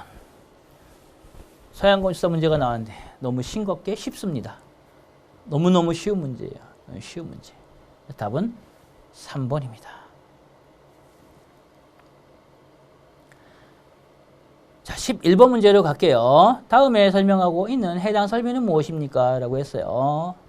건축물 내부에 또는 건물 내부의 각 층에 설치되어 화재 시 급수 설비로부터 배관을 통하여 호스와 노즐을 방수 압력에 따라서, 방수 압력이니까 이렇게 붙잡고 있으면 물이 세게 나가면 압력이 높은 거고요. 압력이 낮으면 줄줄줄줄 흐르겠죠. 이렇게. 그래서 방수 압력에 따라서 소화 효과를 멀리 보내고자 할 때는 압력을 높이는 거예요. 빨리 끓려면은. 그래서 효과를 발휘하는 설비이다. 서방 대상물의 각 부분으로부터 수평거리 25m 이하로 설치를 해야 됩니다. 25, 원을 그렸을 때 25, 어버랩 때 25, 25, 25 이렇게 25m까지 감당할 수 있다는 거예요. 물 속에 되면 25m까지 간다라는 그런 의미입니다. 이게 무엇이냐는 거예요. 드렌처 설비, 건물 내부에 설치하는 게 아니죠. 이건 바깥에 설치하는 거예요. 바깥에 설치. 그다음 스프링클러 설비, 이건 내부에 설치하는 거니까 이거일 수도 있네요. 근데 천장에 설치하는 게 아니잖아요. 그리고 아니죠. 그 호스와 노즐이 있는 게 아니잖아요. 호스를 들고 노즐을 해서 방수압력을 하나요? 천장에 있는 거잖아요. 스프링클러는. 그러니까 아니에요, 이것은요. 얘도 이거 왜 보니까 아니고. 그다음 세 번째, 연결 송수관 설비. 연결 송수관 설비. 이거는 소활동 설비 쪽으로 들어가 가지고 소방관이 와서 다루는 것이지 건물 내부에 있는 게 아니잖아요. 각층에 설치하는 게 아니잖아요. 얘도 아니에요. 그럼 답은 옥내 소화전 설비네요. 건물 내부에 설치하는 게 일개나 많아요. 난이도 하예요, 이건 하. 하 중에서도 하하. 하하. 답은 옥내 소화전 설비. 애매하거나 쉽거나. 여기까지는 그래요. 11번 문제까지 풀어봤을 때에는 문제가 애매한 문제거나 아니면은 아주 쉽거나 극단적이죠. 그래서 평균이 그냥 평이하다는 수준이에요. 12번 문제 볼게요. 다음에서 설명하는 도시계획과는 도시와 농촌과의 관계에서 서로의 장점을 결합한 도시를 주장하였다. 도농 조합이죠. 다음 두 번째는 그 이론은 런던 교외 신도시 지역인 레치오스와 웰빈 지역을 등에서 실현화됐다. 오, 레치오스와 웰빈 나오면 누구예요? 에벤에서 하워드잖아요. 내일의 전원도시를 출간을 했잖아요. 여기서 이런 이야기를 했다라는 거예요. 답은 1번이죠. 이거 우리 매번 공부할 때마다 도시계획에서 이론을 이야기할 때 얘기했던 거잖아요. 페리의 주거이론이라든가 하워드의 전원도시 이론이라든가 이런 것들이 항상 제일 중심에 서니까요. 답은 1번. 이것도 문제가 하하예요. 기본적으로 공부하는 분들은 이거 딱 나오자마자 하워드라고 찍을 거니까. 하 문제. 13번 문제 자연형 태양열 시스템 중에서 부착 온실 방식에 대한 설명으로 옳지 않은 것은 했어요. 이런 이제 강의할 때도 이야기를 합니다. 많이 이야기를 했어요. 부착 온실 들어가는 부분이 이제 이거는 부착 온실을 놨을 때 특별한 설비가 들어가지 않으면 자연형 태양열 설비로 태양열 시스템으로 볼 수가 있고 설비가 들어가서 얘를 강제적으로 한다면 그때는 설비형이 되는 겁니다. 능동형이 되는 거예요. 얘는 자연형이에요. 그래서 자연형 태양열 시스템 중에서 부착 온실이라고 단정을 줬으니까 두 가지 생각해 볼 수 있으면 돼요. 이렇게 제가 설계를 해놨어요. 공간을. 그리고 여기 창문을 큼지막하게 뒀어요. 그리고 여기 앉아 있습니다. 햇볕이 듭니다. 창을 통해서 쫙 유리가 들어와요. 그러면 내가 이 창을 설계했을 때 이게 과연 이렇게 설계했을 때 이게 태양열 시스템으로 인정이 되겠냐 아니면 아니겠냐 여러분의 생각은 어떻습니까? 제가 창문을 크게 둬서 햇볕 잘 들어와서 여름철에는 덥겠네요. 커튼 막든지 뭐 하고 겨울철에 딱 커튼 제껴놓고 햇볕이 잘 들어와서 햇빛 쬐고 있어요. 이 생각해보면 동그라미 X, 동그라미예요. 왜일까요? 만약에 창이 없다고 생각해보세요. 겨울철에. 햇빛이 안 드니까. 추워요. 따라서 난방을 더 해야 돼요. 그런데 여기 창을 뒀어요. 큼지막하게 이것도 남쪽에다가. 햇볕 잘 드는 위치로 뒀어요. 햇볕 잘 들면서 난방비를 줄일 수가 있어요. 이거 공간이 따뜻해지니까. 자연형 태양열 시스템은 설계하는 사람이 어느 정도 책임을 지고 해낼 수가 있어요. 그래서 자연형이에요. 이거보다 적극적으로 여기다가 벽을 또 만들었어요. 축열벽까지 만들었어요. 벽 자체가 열을 축적하고 있는 빨리 열이 식지 않는 벽으로. 그것도 자연형 태양열 시스템이에요. 축열벽 시스템. 그리고 또 하나 이번에는 이렇게 설계를 할 때 앞에다가 온실 하나 뒀어요. 이렇게 약간 나지막하게 공기를 순환시키기 위해서. 그래서 여기도 구멍 쭉 뚫어놓고 여기도 구멍 쭉 옆에다가 뚫어놨어요. 그러면 따뜻해진 공기는 상승을 하고요. 차가워진 공기는 하강을 할 겁니다. 순환이 되겠죠? 근데 온실 하나 뒀더니 햇빛이 쫙 들어요. 이 온실, 유리로 된 온실의 온도는 올라가겠죠? 급격하게 올라갑니다. 마치 아파트에서 발코니가 있느냐 없느냐를 생각해 보면 돼요. 발코니를 자꾸 없애려는데 발코니를 없애게 되면요 햇빛이 직접 들거나 또는 겨울철 같은 경우에는 발코니가 없음으로 인해서 차가운 기가 바로 옵니다. 그래서 발코니를 없이 확장하는 집이 더 추워요. 난방비가 많이 들어요. 따뜻한 공기가 생겨가지고요. 이 따뜻해진 공기는 상승을 하고 이렇게 공기가 옮겨가겠죠. 또 회전하다가 차가워진 공기 내려가니까 또 순환. 이 부착해서 온실을 붙여놓고 온실이니까 따뜻한 공간이면서 화단 같은 거, 화분 같은 것도 키워도 돼요. 그런 거. 여기 앉아가지고 의자 놓고 따뜻한 겨울철에 따뜻한 그런 그 차 한 잔 가지고 앉아가지고 서로 도란도란 얘기하면 햇빛 잘 들이고 좋잖아요. 그런 용도로도 쓸 수가 있어요. 부착 온실. 좀 여유가 있게 공간 계획을 하게 되면. 부착 온실은 설계하는 사람이 할 수 있는 거예요. 우리가 할 수 있는 거예요. 우리가 할 수 있는 거다라는 거예요. 이게 부착 온실 방식이에요. 이것이. 자, 볼게요. 옳지 않은 것을 고르세요. 1번 지별 창과 축열체는 주거 공간과 분리. 얘는 주거 공간이 아니라는 거예요. 분리해서 노는 거예요. 그러네요. 이 벽은 축열돼 있어야 돼요. 이 벽은 축열. 열이 축적돼 있어야 됩니다. 여기는 닫아진 벽을 두는 건 아니에요. 햇빛이 들어야 되기 때문에 유리 같은 걸로 둘 수가 있겠죠. 지별 창, 그 다음에 축열 벽 이런 것들을 주거 공간과 분리해서 떨어뜨려서 공간을 놓고 두 번째는 그린하우스로 온실처럼, 이 온실처럼 생각할 수 있다는 거예요. 온실. 그래서 서부에 보면 유럽 쪽에, 북유럽에 이런 거 많아요. 많아요. 이 부분을 온실처럼 생각할 수가 있고요. 세 번째. 그 다음에 직접 획득 방식에 비해서 경제적이다. 직접 획득 방식에 비해서 경제적이다. 직접 획득 방식은 이렇게 햇빛을 직접 받는 거예요. 그리고 부착 온실 같은 경우에는 햇빛을 받아서 여기서 따뜻한 공기가 이렇게 와야 돼요. 오고 이렇게 또는 여기가 유리라면 이렇게 열이 와줘야 돼요. 와줘야 돼요. 근데 직접 획득 방식은 부착 온실을 놓지 않기 때문에 그만큼의 면적을 없애줄 수가 있겠죠. 그리고 요거 설치하면서 돈이 좀 더 들 수 있겠죠.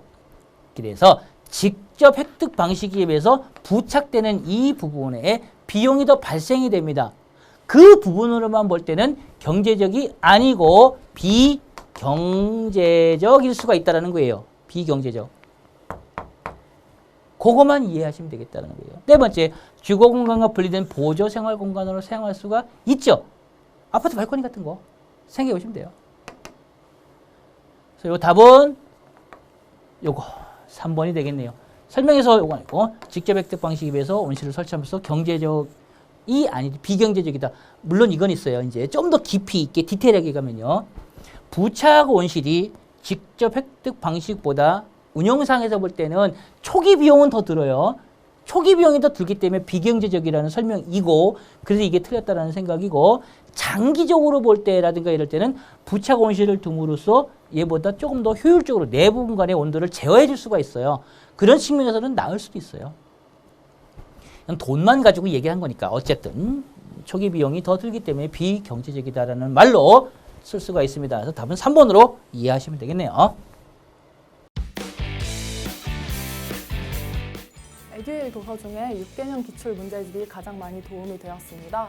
마지막 모의고사에서는 파이널 봉투 모의고사가 도움이 되었는데 QR코드를 통해서 자동으로 채점을 해주고 성적 분포를 알려주어서 다른 수험생들과 비교를 할 수 있는 점에서 도움이 많이 되었습니다.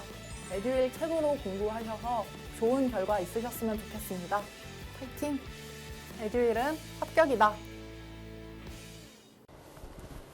자, 14번 문제 학교 운영 방식에 대한 설명으로 옳은 것을 고르네요. 이번에 옳은 것은 1. 종합교 실형은 초등학교 고학년의 적과보다 종합교 실형은 초등학교 저학년. 따라서 얘 틀린 거. 그다음에 두 번째, 교과교 실형은 모든 교실을 특정 교과를 위해서 만들어지네요. 일반 교실은 있어요, 없어요? 없지요. 학생 이동은 계속 해야 되겠죠. 따라서 학생 이동이 많은 방식이다. 이건 맞네요.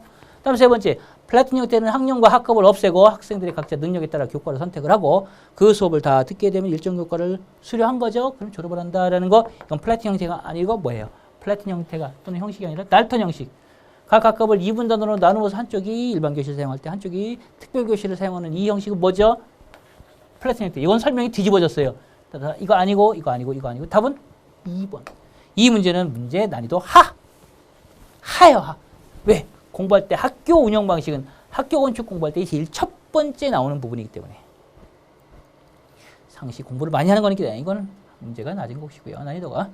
15번 문제 볼게요. 녹색 건축물 조성 지원 법령상 녹색 건축물에 대한 설명으로 옳지 않은 것은 했어요. 문제 내는 분이 심의도 들어가고 그러시나 봐요.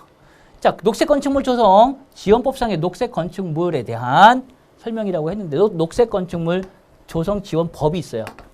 법이 있고 그 안에서 설명을 하고 있는 거 해당이 안 되는 것을 고르셔야 하는 것이고 이 문제는 난이도가 상이에요. 이것도요. 왜? 녹색 건축물 조성 지원법까지 우리 공부 안 하거든요.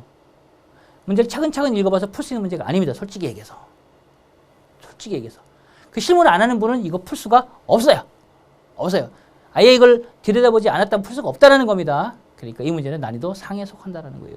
1번, 녹색 건축물이란 저탄소 녹색 성장의 기본법 제54조에 따라서 건축물과 환경에 미치는 영향을 최소화하고 동시에 쾌적하고 건강한 거주 환경을 제공하는 건축물이 그게 녹색 건축물이에요. 그러면 이렇게 설계를 잘 했으니까 당신들이 인증을 받아라라고 해서 얼마 돈 내요? 몇 천만 원을 내요. 내면은 와가지고 점검을 합니다. 인정을 해주면 인정서를 줘요. 인증서를 줍니다. 당신은 그린 1등급, 당신은 그린 2등급, 당신은 그린 3등급, 당신은 그린 4등급 준다라는 거예요. 신청을 해서 인증기관에 나와서 인증을 하면 심사에서 인증을 해주면 되는 거예요.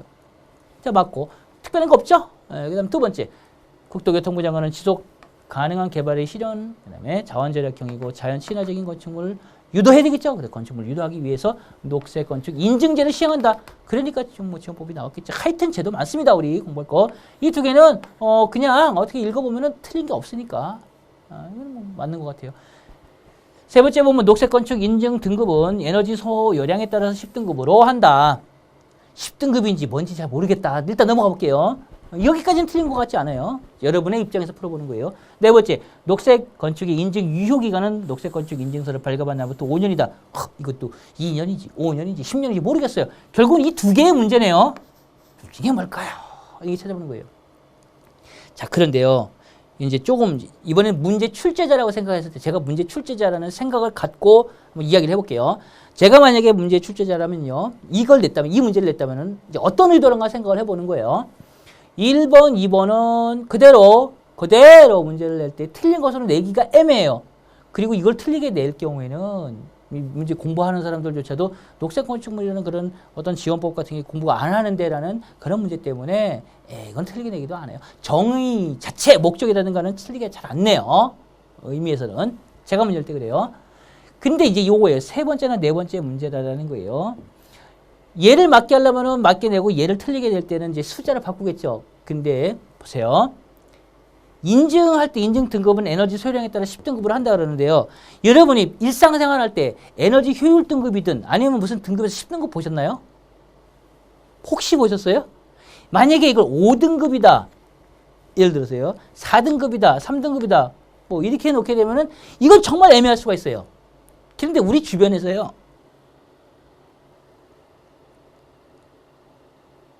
그런데 우리 주변에서는요. 10등급으로 해가지고 나누는 게 있나요? 1등급, 2등급, 3등급, 4등급, 5등급. 여기 보니까 뭐 10등급, 학교 애들, 우리 고등학생들 등급 나눠가지고 수능 시험 볼 때 그런 등급. 그것도 10등급 아니에요, 이제는요. 현실적으로, 우리 현실에서 볼 때 10등급까지 세세하게 나누지도 않고. 예를 들어서 잘했음, 중간임, 못했음, 그 다음에 아주 잘했음과 아주 못했음은 나눌 수 있어요. 그럼 그렇게 하면 5단계잖아요. 그죠? 아주 잘함, 중간, 그 다음에 못함, 아주 못함. 5단계까지 나눌 수 있어요. 10단계에서 아주 잘함보다 조금 덜 잘함. 그죠? 그 다음 보통인 것보다는 조금 더 잘함. 이렇게 나누나요? 안 나누잖아요. 현실적으로. 그래서 이분은 문제를 풀어가는 수험생이 볼 때 5등급, 6등급, 4등급 이렇게 놨을 때는 복잡할 수가 있으니까 아예 떨어뜨려 놓은 거예요. 혹시라도 이렇게 읽어보면서 이런 개념적인 것을 알고 이해한다면은 이걸 풀 수 있게 배려해 준 거예요. 이건 난이도가 상이지만은 애매한 문제로 해가지고 풀 수 있게끔 현실적으로 생각을 할 때 냉장고 사도 5등급짜리고 자동차도 뭐 4등급, 5등급짜리고 그죠? 에어컨도 5등급인데 이걸 10등급으로 해가지고 문제 내놓으면 우리 학생들이 그런 공산품도 아닌데 수험생들이 공산품도 아닌데 건축물인데 10등급까지 나눠가지고 하겠냐 라는 개념을 알고 가냐 이것만 한번 생각을 해보면은 그래서 생각을 하고 문제를 냈다. 그래서 이러고는 답은 10등급이에요. 통상 4등급까지, 그린 4등급까지 합니다. 인증의 유효기간 같은 경우는 녹색 건축 인증서를 발급한 날부터 5년으로 한다 이거예요. 통상 이제 인증기관이라는 게 있어요. BF 인증도 있습니다. 무장애 건축에 대한 인증도 있어요. 이런 인증도 있고 그 한번 인증받으면은 그 건물이 없어질 때까지 인증해 주는 게 아니라요. 어느 기간이 되면 그 기간에 그것이 잘 유지되고 있는 다시 점검을 합니다. 재인증을 받아야 돼요. 그래서 그 유효기간을 두는 거예요. 통상 4년, 5년 정도 됩니다. 뭐든지. 이제 인증서에 따라 다르지만은 그런데 녹색 건축물 인증은 5년으로 보는 거예요. 인증기간. 10등급이 아니라 4등급. 최우수, 우수, 우량, 일반 이렇게 있어요. 그러면은 가봤더니 못해요. 등급이 없는 겁니다. 결국은 녹색 건축물 4등급까지 일단 일반이라고 인정을 해줬다는 자체는 녹색 건축물이에요. 물이에요. 근데 우리 길에 가다 보면 건물 있잖아요. 근데 건물을 볼 때 저거는 녹색 건축물 몇 등급이에요? 등급 없음입니다. 녹색 건축물 아니에요. 등급은 4등급까지 간다. 그럼 우리 주변에 볼 수 있는 그런 건물은 등급은 없지만 일반보다 아래 등급인 결국 5등급이나 마찬가지인데 5등급으로 나누지 않습니다. 4등급으로 나누는 거고 등급 자체는. 그래서 이번 기회에 이렇게 한번 리뷰하면서 또 준비를 하시기 바라고 다음에는 이 숫자는 맞게 내겠죠. 요걸 바꾸든지 이걸 바꾸든지 없겠죠. 얘를 세세하게 내든지 하겠죠. 그죠? 자, 15번 문제였고요. 16번 문제 도서관 건축 계획 중에서 출납 시스템에 대한 설명으로 옳지 않은 것은 했어요. 1. 자유계가식은 도서가 손상되기 쉽고 분실 우려가 있죠. 들어갔다 나왔다 하면서 내 마음대로 열어보니까. 그 다음에 안전계가식은 도서 열람 체크 시설이 필요하다. 안전계가식은 내가 들어가가지고 책을 고른 다음에 나오면서 관원에게 검토를 받고 가지고 나오는 거기 때문에 당연히 체크 시설 필요하죠. 내 주민등록증을 맡기든 요즘엔 마코드 다 찍습니다. 너무너무 좋아요. 그게 체크 시설이에요. 자유계가식은 체크 시설 필요 없어요. 그러니까 이건 저렴한 책, 이건 조금 좀 비싼 책, 네, 이런 것들. 세 번째, 반계가식은 열람자가 직접 책의 내용을 열람하고 선택할 수 있어.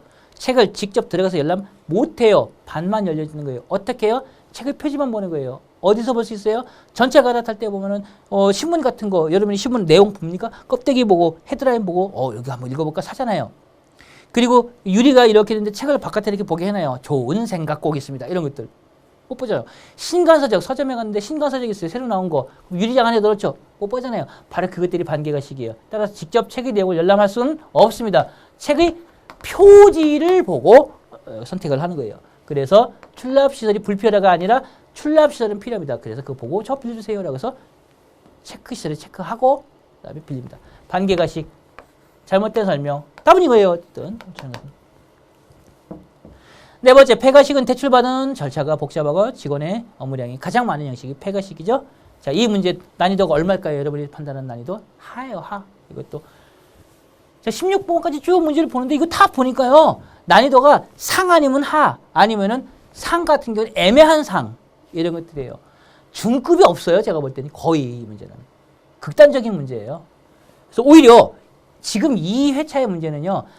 평균 점수가 거의 편차가 없다가 아니라 편차가 엄청 클 거예요. 왜? 쉬운 문제는 다 맞췄을 거고 아까 같은 애매한 문제 같은 경우에는 죄다 틀렸을 거고 공부를 덜 한 사람은요. 저 밑에 가 있고요. 절반만 절반. 그러니까 50점대가 많을 거고 50에서 60점대가 많을 거고 어느 정도 공부를 해가지고 응용할 수 있는 분들 같은 경우는 하나씩 찾아가면서 풀었다면 대부분 90점대 받아요. 편차가 큰 경우예요. 특성이에요. 이 문제. 자, 17번 문제 병원 건축 계획에 대한 설명으로 옳지 않은 것은 이 간호단위 크기는 1조의 간호사가 담당하는 병상수로 나타내죠. 이건 뭐 뻔한 거고. 두 번째, 병동부의 소요실로는 병실, 격리, 병실, 처치실이 있습니다. 그렇죠?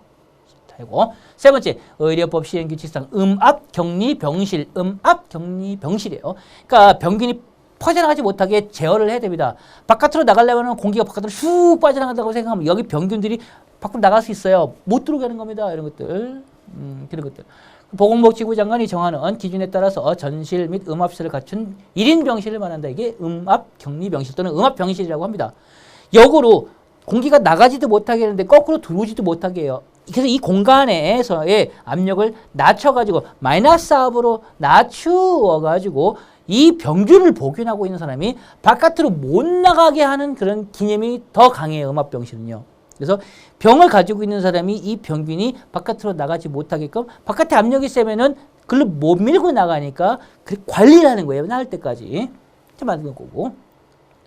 네 번째, CCU, Coronary Care Unit에서 CCU는 요양실과 같이 만성화된 재원기간이 긴 환자를 대상으로 하는 간호단의 구성이다. 다다가 아니다. 이건 없는 거. 구성이다. 이건 우리 강의할 때 제가 다 설명드렸어요. 장기간, 재원 기간이 긴, 왜 이렇게 표현하냐면, 장기간으로 할 수 있는데 이렇게 표현한 건 항상 공부할 때 장기간으로 해요. 근데 재원 기간이 길다라는 것은 긴 기간이고, 롱텀이에요. 롱. LONG 해서 롱텀. 케어 유니트. 그래서 LTCU. LTC예요. 롱텀 케어 유니트예요. CCU가 아니라. 따라서 옳지 않은 것은 답은 4번이에요. 자, 그럼 CCU는 뭐냐면요. 심근경색증 환자라든가 심장이 약해가지고 갑자기 심장마비 올 수 있는 분들은 계속 산소 공급도 해줘야 됩니다. 폐활동이라든가 이런 것들이 유지돼야 됩니다. 따라서 24시간 이렇게 심근경색증 환자라든가 또는 만성 어떤 그런 관상동맥 치료 다니면서 심장 질환을 가지고 있는 사람들 이런 분들을 케어하기 위한 그런 병실, 병동부를 분리해 놓을 때 그게 Coronary Care Unit에서 CCU라고 합니다. 그래서 설명은 얘는 Long Term Care Unit, LTCU를 설명하라고 있는 거예요. 따라서 틀린 건 네 번째다라는 겁니다. 통상 병원에서는요, 4단계 또는 5단계로 해서 이렇게 존을 나누는 거죠. 간호단위를 구성하는 거예요. 그래서 우리가 경험을 한 건 뭐냐면은 일반 병실에 있다가 수술을 하러 가서 수술을 했어요. 그럼 일반 병실 바로 오는 게 아니라 어디로 가요? 중환자실로 일단 가요. 만약에 큰 수술이라고 하면은 잠깐 뭐 눈 수술하러 가다 이런 거 아니고 심장에 수술했다 할 때 중환자실에 뭐 하루나 이틀 정도 있다가 옮겨오잖아요. 그때 그 중환자실은 24시간 케어를 해야 됩니다. 그 ITCU. 계속 간호하는 거예요. 그게. 계속 간호하는 겁니다. 자, 그거 보시고 이 문제도 난이도가 뭘까요? 중? 아니에요. 이것도 하예요. 제가 판단하기엔. 자, 그리고 18번 문제 보기로 하겠습니다. 18번 문제고요. 건축화 조명에 대한 설명으로 옳은 것만 모두 고르시오 있어요. 옳은 것만 골라내면 됩니다. 그래서 볼 때 이렇게 동그라미 치면 되겠죠. 옳은 것만. 자, 첫 번째, 기억. 조명이 건축물과 일체가 되는 조명 방식으로 건축물의 일부가 광원의 역할을 한다. 광원의 역할을 하는 것이 건축물의 일부가 통상 구조체가요. 그게 바로 건축화 조명이에요. 그래서 건축 설계할 때 설계 과정에서 이미 조명에 대한 부분을 설계를 합니다. 같이 설계를 해야 됩니다. 자, 이건 맞는 거네요. 자, 기억고 맞는 것이고요. 니은번에는 다운라이트 조명은, 다운라이트는 천장이라든가 이렇게 떨어지는 조명이에요. 벽면에서 높은 데서 아래로 떨어지면 다운라이트가 됩니다. 그래서 직접 조명 중에서 이렇게 다운시켜서 바로 조명을 해주는 그런 장치들. 다운라이트 조명은 광원을 천장 또는 벽면 뒤쪽에 설치 후, 뒤쪽은 이미 아니겠다, 그죠? 뒤쪽에 설치 후 천장 또는 벽면에 반사된 반사광을 이용하는 것은 그냥 간접 조명이고, 우리 통상 뭐라고 하냐면 이거 코브 조명이라고 합니다. 이제 코브 조명. 자, 그럼 다운라이트 조명은 아니죠? 그럼 이건 잘못된 설명. 디귿번에 광천장 조명은 천장이 전체가 빛나는 거예요. 그래서 광천장 조명은 천장면에 확산 투과성 패널을 붙이고 그 안쪽에다가 광원을 넣어서 전체적으로 은은하게 밝게 내주는 거다라는 거예요. 이거 맞는 설명이네요. 특별히 틀린 게 없습니다. 하자가 없어요. 디귿번이고 맞고. 그다음에 코브라이트 조명은 천장면에 루버를 설치하고 그 속에 광원을 설치하는 방법이다. 코브라이트는 간접 조명 형식에서 여기서 설명하고 있어요. 이미 천장면에 루버를 설치하고 루버가 들어가기 시작하면 뭐냐면 루버 조명이에요. 그렇죠? 루버 조명. 따라서 이것은 루버 조명의 설명이다. 직접 조명의 일반적인 그런 방법이에요. 이것도. 답은 기억 디귿이니까 2번이 되겠네요. 이렇게 찾습니다. 이것도 문제 이렇게 풀어보다 보면 난이도 이것은 중 정도 되겠다라고 보시면 되겠네요. 중에서도 상중이 아니라 딱 중. 19번 문제 볼게요. 기억에 해당하는 공포의 구성부지의 명칭은 한국건축사, 서양건축사가 하나, 그 다음에 여기 한국건축사 하나. 두 문제 나왔네요. 이게 두 문제인가요? 어쨌든 기억에 해당되는 공포의 구성부지의 명칭이라고 되어 있어요. 우리가 한국건축사 배울 때 이것도 그림에서 설명했습니다. 그래서 아래에서 위로 올라가는 순서를 알아두라고 했습니다. 이제 그런 순서예요, 이것이. 여러분들 이제 공부를 하잖아요. 공부를 할 때 이 순서를 잘 한번 기억을 해 두시는 것도 좋습니다. 그런데 순서가 제가 이런 시간에서 받은 내용의 순서하고 여기에 있는 순서하고 다르지는 않은데 이런 용어가 약간씩 차이가 있어요. 잘 안 보이시죠? 소로, 소, 첨, 차. 이건 대, 큰, 첨, 차. 이렇게 돼 있어요. 대첨차, 소첨차, 소로, 이건 기둥이 돼 있어요. 용어의 차이가 좀 있고요. 요 생긴 모양새가 틀린 거예요. 근데 위치는 크게 다르진 않습니다.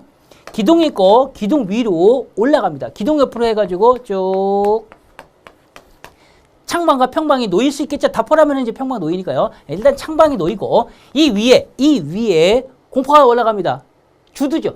이게 전체가 공포라면 참 주두. 기둥의 머리. 이 기둥의 머리가 기둥이 있으니까 기둥의 머리 여기 이 부분. 그래서 기둥의 머리가 운두 같은 것들 이렇게 있겠죠. 요게 바로 주두예요. 주두가 있고 그다음에 그 주두 위로 올라가서 참차를 둬서 이렇게 부재를 이렇게 만들어 줍니다.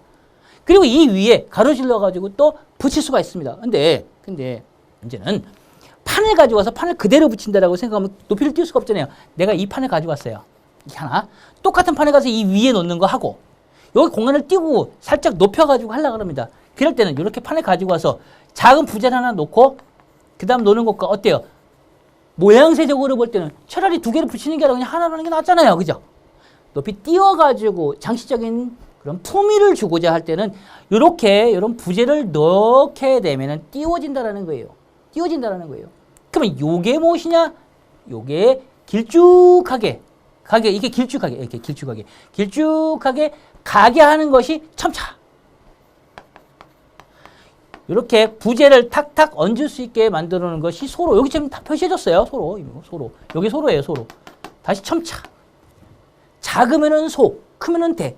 아래에서 크고 위가 좁은 게 아니라 아래 작고 위가 점점 커져가지고 쫙 들려있잖아요. 대감님 모자처럼 촥촥촥촥. 예? 그래서 이거는 첨차인데 구별하기 위해서 하, 상 또는 뭐 여기서는 통상으로는 소첨자, 대첨차라고 합니다. 그래서 첨차, 소로. 여기에 소로가 얹어지고 첨차가 얹어지고 첨차가 있고 소로가 얹어지고 다시 이렇게 큼지막하게 이렇게 얹어지는 거예요. 이거 다시 첨차 이렇게 되는 거예요. 또 높아지면 또 소로가 올라가겠죠. 따라서 기둥, 주두, 그 다음에 첨차, 그 다음에 다시 소로, 첨차 이런 순으로 그려진 거예요. 얘는요. 요거 따라서 기둥, 그 다음에 주두, 그 다음에 여기서는 소첨자 많이 생략됐어요. 여기 많이 생략됐는데 그냥 뭐 요것만 가지고 얘기를 하는 거예요. 그래서 주두, 첨차, 소로, 첨차 이렇게 갔습니다. 자, 그렇게 보시면은 뭐 답은 주두겠죠. 주두. 복잡한 설명은 뭐 문제 풀이니까 생략하기로 할게요. 더 이상은. 자, 19번 문제는 난이도 딱 중요해요. 이건 딱 중간이에요. 상도 아닙니다. 20번 문제 건축법령상 공개공지 또는 공개공간에 대한 설명으로 옳지 않은 것을 냈어요. 1. 공개공지 또는 공개공지 등을 설치하는 경우에 건축물의 용적률, 건폐율, 높이 제한 등을 완화해서 적용할 수가 있다. 할 수가 있습니다. 용적률과 그 다음에 높이 제한 같은 경우에는 100분의 120만큼에 대한 부분 내에서 완화할 수가 있고요. 조례가 있으면 조례에 우선하게 됩니다. 근데 건폐율 같은 경우는 100분의 120이라고 쓰지 않습니다. 이것은. 그래서 이거는 건폐율은 숫자를 제시하지 않고요. 때에 따라 달라집니다. 근데 완화할 수는 있어요. 이제 거기까지고 일단은. 자, 그 다음에 두 번째 공개공지는 필로티 구조로서 하여서는 아니 되며 울타리에 설치하는 등의 공개공지에 활용에 저해하는 행위는 안 된다. 요거를 맞는데 여기에서 필로티 구조로 공개공지를 할 수가 있다. 그래서 띄워가지고 밑에를 비워놓게 되면은 공지로 인정을 해준다, 안 한다? 할 수 있다라고 해서 해준다라는 거예요. 따라서 필로티 구조로 설치하여서는 아니다가 아니라 설치할 수 있다. 잘못 설명된 것은 2번이에요. 옳지 않은 것을 고르셔. 세 번째 공개공지 등의 면적은 대지 면적의 100분의 10이니까 10% 범위 내에서 100분의 10 이하의 범위에서 조례를 정합니다. 공개공지 면적 얼마 해라라고 할 때 당연히 해야 될 대상도 있고요. 안 해도 되는 경우에 공개공지 설치 대상 건축물이 아닌 경우에도 그런 용도인 경우에 만약에 공개공지 설치했잖아요. 그럼 이거 똑같이 적용받습니다. 적용할 수 있어요.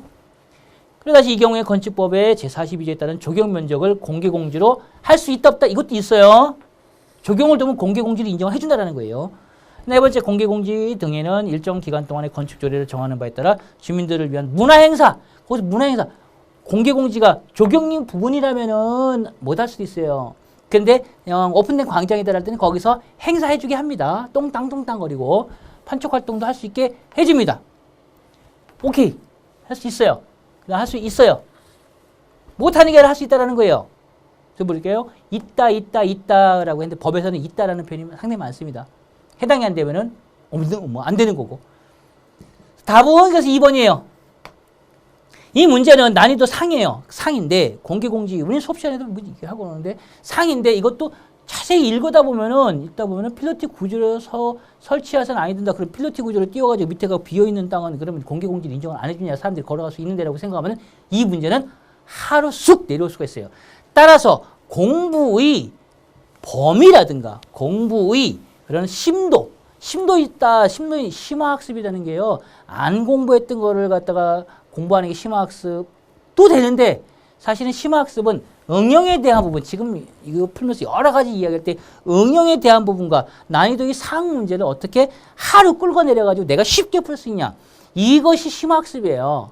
그래서 어느 정도 심화학습을 한 분들에 대해서 쉽게 풀 수 있게끔 내준 거예요. 그래서 이 문제는 그냥 문제를 볼 때는 상의 문제고요. 그러나 차분차분 어느 정도 심도 있게 공부를 했다든가 심화학습을 해봤다라든가 응용해서 좀 장기간 동안에 같이 천천히 저랑 같이 공부했다라든가 하는 분들은 풀 수가 있어요. 혼자서 공부하는 분들은 아마 이 20번 문제가 이제 풀어봤는데 혼자서 열심히 공부한 분들은 대부분 50점대밖에 안 될 거예요. 제가 판단하기에 50에서 55점밖에 안 됩니다. 같이 공부한 분들은 아마 기본 80점대는 충분히 받아가지 않았을까라고 생각을 하고 조금 신중하게 생각을 여러 번 하고 저한테도 같이 질문을 한 그런 분들 같은 경우에는 훨씬 더 높은 점수 90점대 이상 맞았을 거다 생각이 드는 그런 문제입니다. 자, 이렇게 20문제를 풀어봤어요. 문제 녹록지 않습니다. 상당히 어려운 문제가 있어요. 근데 그 어려운 문제가 전혀 공부 안 했던 부분일지라도 차근차근 생각해 보면 우리 일상생활이라든가 또는 우리가 공부하는 과정에서 응용할 수 있는 범위를 이야기했는데 그런 범위를 생각을 해본다면은 얼마든지 고득점이 가능한 문제였고 전년도 2020년 똑같은 이 회차의 그 문제로 본다면은 이번 문제가 사실상 더 높은 점수를 얻을 수 있는 그런 기회였습니다. 자, 문제풀이 여기서 마치도록 하겠습니다.